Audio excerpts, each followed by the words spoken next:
Hello everybody and welcome to Memphis, Tennessee on this July the 2nd. Can you believe that? Anyway, this video is about Bermuda grass in the south. The two main grasses in the south that'll really grow well are Bermuda and Zoysia, and most lawns are Bermuda because it can tolerate the heat and the drought. So I'm going to show you a couple of ways that I get it to spread in bare spots. So on the side of the house over here, I used to have a great big tree right here, and all this was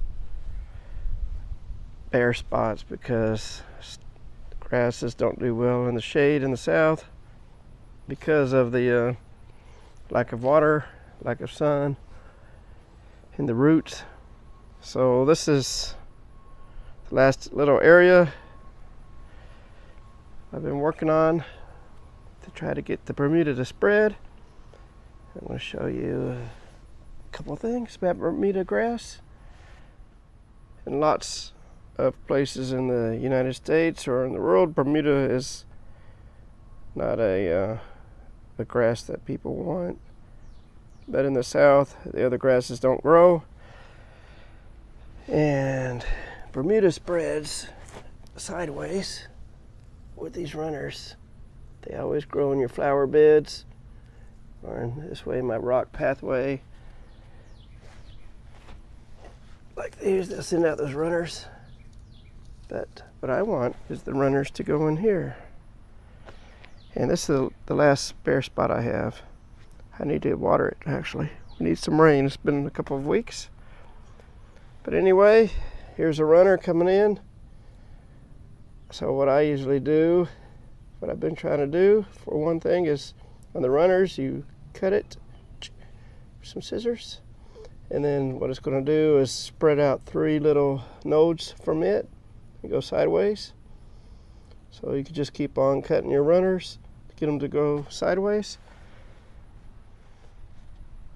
And what you want to do also is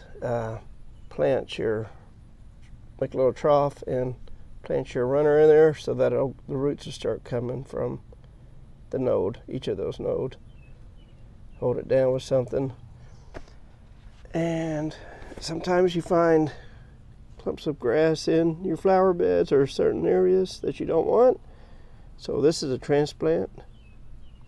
All you have to do is just make sure there's a little bit of roots on it, keep it watered, and it'll come out like that and start spreading. There's another one I done. I did this one actually a couple of weeks ago. That one. Of course you could plant seeds, but this is all right because this is actually the grass that thrives in this yard. So it's better to use the grass that's already making it and just get it to spread because you know it can tolerate whatever you've been doing to it. Anyway, there's another. So what I could do also is cut that runner like right here, and then you could just make a trough and plant it right there. Or you could take it off, take the runner off and put it in some water and let it grow some roots. But Bermuda's very forgiving.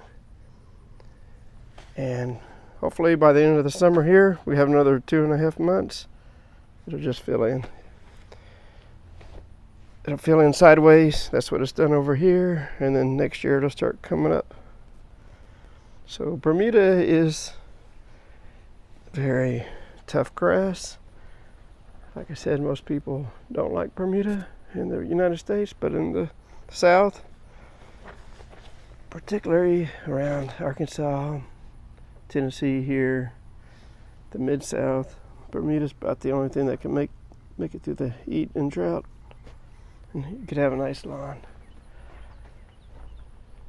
So, there's a few little tips, I hope. There's my elephant ears. And there's the hostas. I think it's about time to cut them back.